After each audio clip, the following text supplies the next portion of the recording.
One of the most notable French bistro-style restaurants in New York City has to be Frenchette. In 2019, the establishment won the coveted James Beard Award for Best New Restaurant and was the recipient of numerous glowing reviews. I just had to check it out.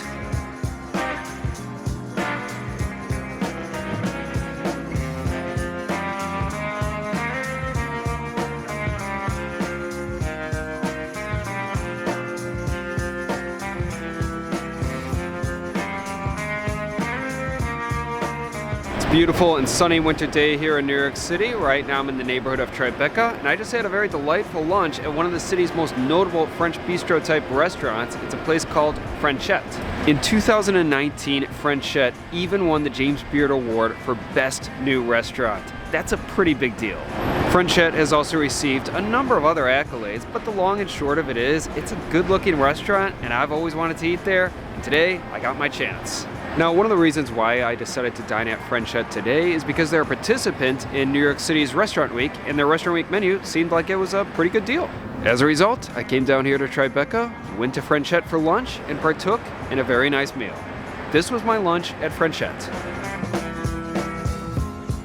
Frenchette is located in the Tribeca neighborhood of Manhattan. In fact, it's only a block away from the old firehouse that served as the Ghostbusters headquarters from the movie. The restaurant opened in 2018 from chefs Raeed Nasser and Lee Hansen, who previously worked at a number of notable New York City restaurants such as Balthazar and Minetta Tavern. Frenchette was a near instant success as it received 3 stars from the New York Times and later the James Beard Award for Best New Restaurant. Nasser and Hansen named their establishment after a 1978 David Johansen song of the same name. While I normally would have procured a reservation, Frenchette unfortunately has a 2-person reservation minimum on Resi. However, their beautiful looking bar is open for walk-ins, but as luck would have it, a table was available in the main dining room, so I took it. Frenchette is a nice looking restaurant, but it's sort of restrained compared to other bistros and brasseries. The lighting has that classic orangey sort of glow, and I kind of felt like I was dining at a restaurant in the film Midnight in Paris. Overall, I like the look and feel of Frenchette, but unfortunately, the cushioned bench I sat on was kind of a pain in the ass. There was a bit of a hump between the 2 sections of the bench which met right where the middle of my table was. Sadly, because of a support column on the other side of the table, the restaurant can't really move the table to a better position.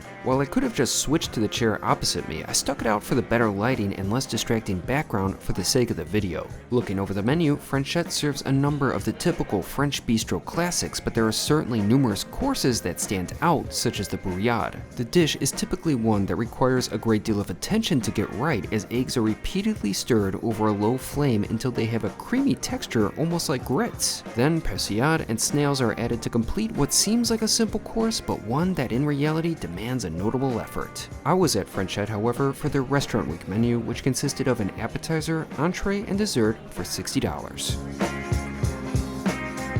In terms of beverages, the establishment is well known for their natural wine program, but to save a little money, I just stuck with water. I didn't have to wait long for my starter to be presented. I got the soupe de poisson, which is a fish soup with a saffron aioli. For a soup, it had a nice look and was a decent portion size. I was eager to give it a try, and I wasn't disappointed. The dish had a wonderful flavor. It was definitely fishy, but I mean that in the best possible way. It tasted like a creamy, rich, and pungent burst of the sea. The texture of the broth was ideal. It was silky and smooth and not some watery dribble.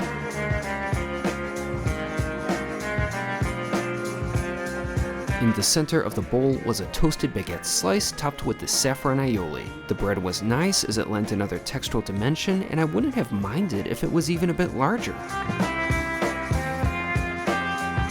The saffron aioli was pleasant as well. It contributed a nice creaminess to the broth. Overall, I was really happy with my choice of an appetizer. It was a great start to my lunch. For my main course, I went with a dish that I've never had, nor can I recall seeing it offered very often at restaurants. It was the duck cassoulet with tarbay beans, saucisse de Toulouse, and a confit lamb rib. Cassoulets originated long ago in southern France, mainly as rich and hearty home-cooked fare, but Frenchette took their version to a fine dining level that still pays respect to the classic essence of the dish. Now, it's not the prettiest course, but it was never meant to be. When I took my first bite, the dish was piping hot as it should have been. The beans were nice and rich, but damn, it was hot. At least it was a good bite though. I next tried a bit of the sausage, and it was great as well. In essence, a cassoulet is really a course filled with a variety of delicious, slow-cooked food all tied together in the fashion of a comforting stew. There was, however, no denying that the duck was the star of the plate, and it didn't disappoint. The duck meat was cooked perfectly. It was fall off the bone, tender, and delicious. In fact, every single component of the cassoulet was executed to perfection. Still, the duck was the standout protein on the plate. However, the meat from the lamb rib was pretty stellar as well. It was juicy and tender just like the duck and had a great taste. Considering the dish as a whole, I really enjoyed it. The cassoulet was hearty, rich, and comforting. I felt like I should have been eating the course in a small, cozy cabin on the French countryside with a toasty fire crackling before me and a glass of Syrah in my hand. It really was a joy to eat. If I had to levy a complaint against the dish, is that I felt that it could have used a bit more seasoning. Now, I'm not talking about salt, but rather I thought that the food could use some sort of spice, herb, or seasoning just to give everything a bit more pop. Nevertheless, I was pretty happy with the cassoulet. Finally, it was time for dessert. I went with the chocolate mousse with creme fraiche chantilly and cocoa nibs. It was certainly an appetizing dish, and I couldn't wait to give it a try. No surprise, it was delicious. It delivers on everything that one could expect from a chocolate mousse. The chocolate flavor was on point and well balanced. The mousse was nice, smooth, and creamy. It was the perfect texture. However, I enjoyed how the cocoa nibs added a crunchy element in addition to a stronger chocolate flavor. The creme fraiche was another welcome element, as it provided a sort of contrast to the chocolatey flavors of the dessert. It really was the ideal treat to end my meal with, although I couldn't help but think how nice the dish would have paired with coffee. But unfortunately, my server never came around to ask me if I wanted to drink anything with my dessert. In fact, the only times I saw her during the course of my meal was when she took my order and handed me the check. While I never had any problems throughout the duration of my lunch, I feel that it's sort of expected to check in on diners periodically. Still, the food was at least delivered to my table promptly, and I planned on making a trip to the Laughing Man Cafe for my caffeine fix anyways. After finishing my dessert, it was time for the bill, which totaled to $65.32, but with my tip, I spent about $78. Compared to how the courses I enjoyed are normally priced outside of the Restaurant Week menu, I thought that that was pretty good value. In summation, my lunch at Frenchette was a good one. So that was really nice. I really enjoyed all the food I had. The atmosphere was really pleasant. It was definitely a great start to my afternoon. I really liked their menu. There were a lot of appealing dishes on there that I would have loved to have tried. Now, the dinner menu obviously does look a little bit better, but that's to be expected. And still, there are definitely plenty of great options available for lunch. However, Frenchette is clearly a costly restaurant, and some of those dishes kind of seem a bit overpriced. For one thing, the restaurant doesn't serve one of those kind of complimentary bread baskets, but you can order it a la carte for a cost.